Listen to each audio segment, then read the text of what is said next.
That's right. Put your hands together. Best Country 106. It's Jay and Laney J live. Good morning, Laney J. Good morning from the corner.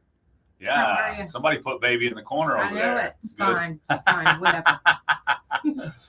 Happy Friday. Happy Friday to you. Yes, and we have Dr. Lofton in studio with us this morning. Good morning, Doc. Good morning. How are you doing this morning, sir? I'm good. Excellent. Not too good on a Friday. Yeah, it's hard. You're right. It's hard not to do good on a Friday. It's true. I like that. I walked in being mean to Jay. She did. It's Friday. We're supposed to be mean to each other. I was like, hold on. Why are you acting? Why are you treating me like this? Yeah. But you gotta be mean to Jay. It's the only way Every he now knows and how to then, yeah. respond. I do respond well to that kind of treatment. You do. You do. So do I, though. Yeah? Yes. Okay. All right. Well, happy Friday. Of course, we got Dr. Lofton in studio. Normally, he'll call in on a Wednesday, but luckily, he got to hang out with us again this week. So Yes. I missed him 2 weeks ago. Yes. So I'm glad we got to have you in studio this morning. Totally fun coming over. Absolutely. Well, I guess we might as well just kick it off where everybody's talking about right now. That's right. Laney J. Everybody's suddenly talking about the hantavirus Yes. again. Now, for TikTok purposes, this is for educational purposes only, just in case TikTok wants to decide we're trying to get all conspiracy theories. Oh, yeah. But we have Dr. Lofton, so it's not going to happen, right? Especially with warmer weather, people cleaning out garages, barns, cabins, sheds, things of that nature. The hantavirus has popped up again, and apparently there has been a version that has now been, how do you say it? Transmissible. Transmissible between humans. Yeah. So that is kind of where the scary part, I think, people are getting afraid of. They're afraid there may be another pandemic on the rise. Is it the new COVID? Is it something we'll have to worry about? So we figured, hey, Dr. Lofton, give you the best option to ask this because he's a professional. Get in the set field. straight. Yep. So, Doc, please set us straight on what you know at this point about the hantavirus. Yeah, so that's one of those viruses you study about in school, you hear about, and it's up there with like, hey, I don't want to get that, but we don't ever see it. In 19 years, I've never seen it here. I think, there's just 20 on average. There's not very many cases across the country every year, and most of those are in the Southwest. So like from medical school days, I remember cleaning up a dusty cabin with mouse droppings, and you got to be careful. Arizona, Colorado, that area. So this way, we really don't have to worry about it because, for one, the version we're seeing about in the news is coming from the Andes version that is transmissible, but it is still, you have to be really, really close contact.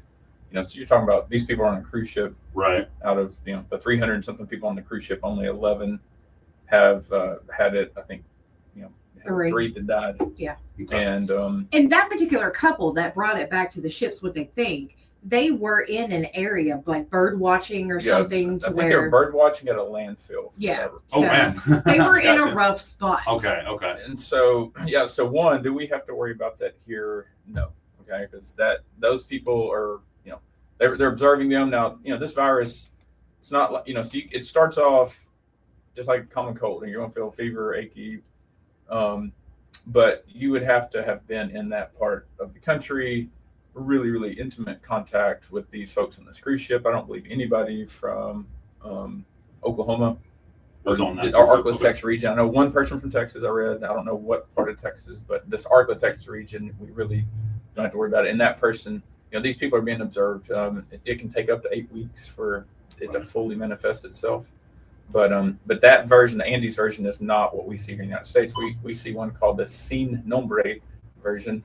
It's Spanish without name. Okay. And there's really, I think there's like if somebody said, "What's my chance of getting it?" It's like you've got a 1 in 10 million chance of getting this. So just that's if you have been cleaning something, with that. I think 15% of the field mice carry this. This is or deer mice. This is a deer mice, not field mice, deer mice. Right. And those live in Southwest, kind of, you could say west of I-35. So don't hang out with mice and don't hang out with any guy named Andy. Yeah. You're good to go. Yeah. No Andys. I read yesterday that one of the states with the largest cases is New Mexico, and there's only been 129 in the last 30 years. Yeah. I mean, it's been very, very Okay. low. Yeah, no, it's extremely. So Oklahoma's had 9 cases in 30 years. Wow. And that's the version that's, typically people get sick and they don't die from it. Okay. All right. Now, it's funny though, because I was up at the tower site a month ago or so cleaning. Obviously, plenty of rat droppings there.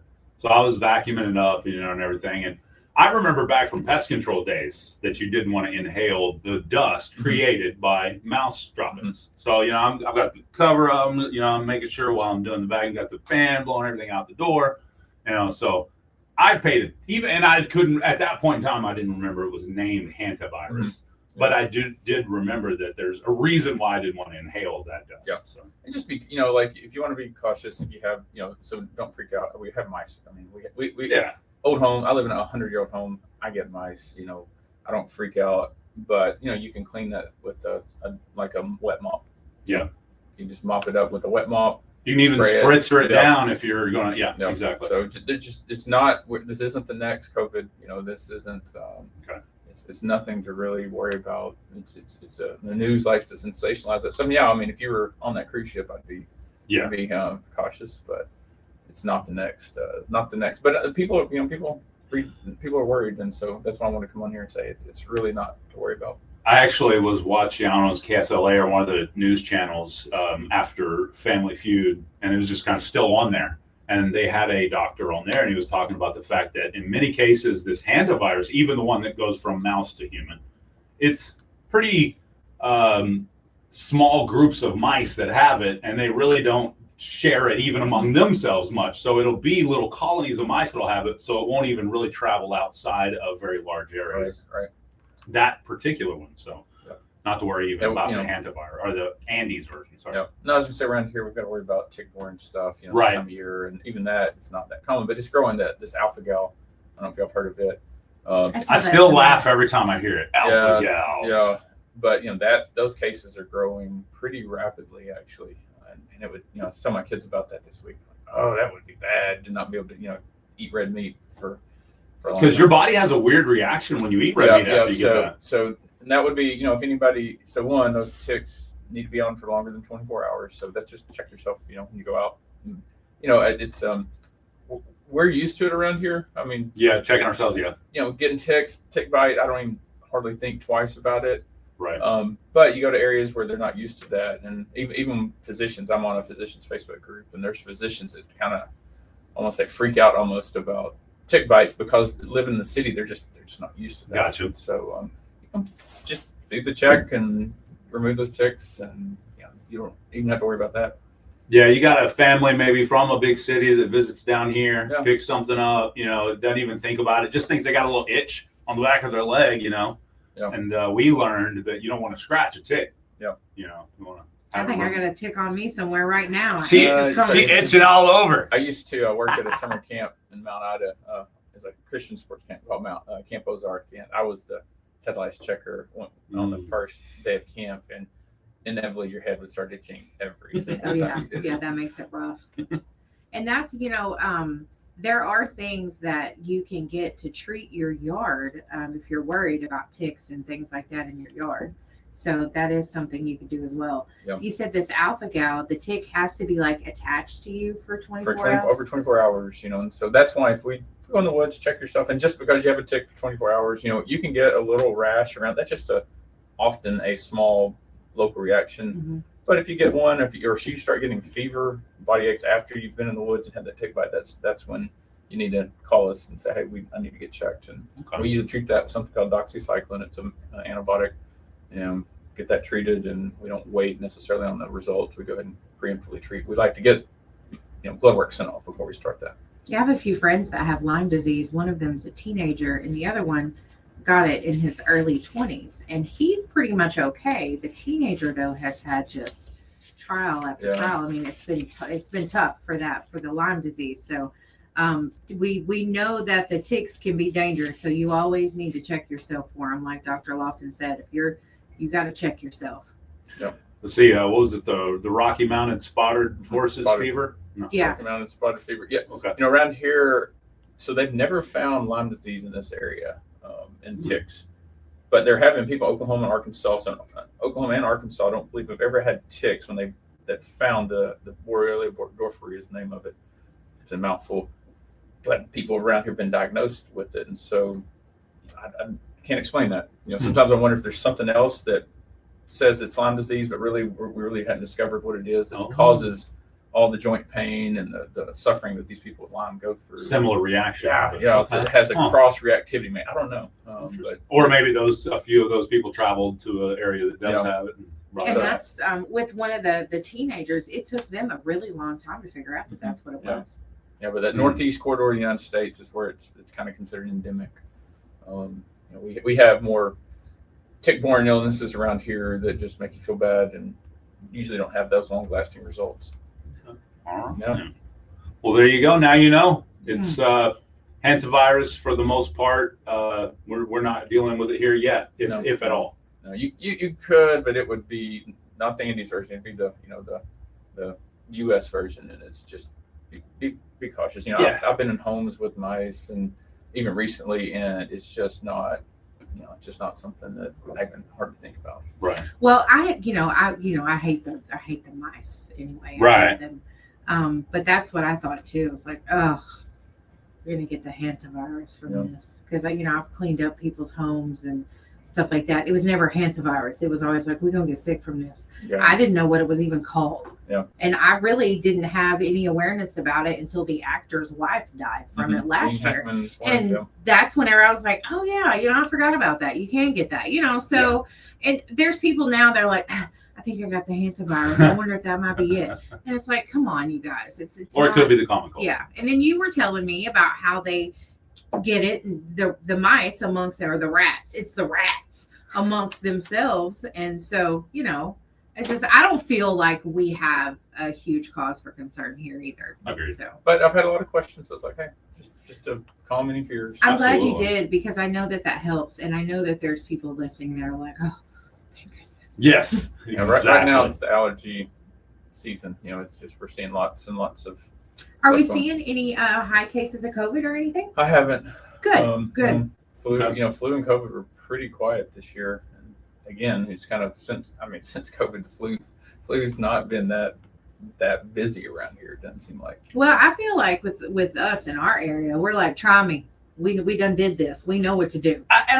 We know. Yeah, I feel like that for the most part, without the extreme precautions that some cities took. I think we know how to just kind of, if you get a little sick, maybe don't come to work today, instead of like used to back in the late 90s, early 2000s, before all pandemic stuff, we were like, you better be aware. I don't care if you're sniffling and coughing, it don't matter as long as you don't cough directly on me.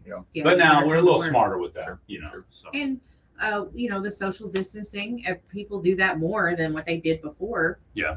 But I mean, we know what to do. I enjoy I wish we would stay that way. I don't need you close enough to touch me if I don't know you in any setting. Now, if we're at a concert, if I'm in the pit at a concert, that's not what I'm talking about. Obviously, I know what I'm getting myself into. Right. But if we're standing in line at the grocery store, I don't need to feel your breath on the back of my neck. That's I'm sorry. I agree. Yeah. Anyway, without the pandemic. Yeah, exactly. Yeah.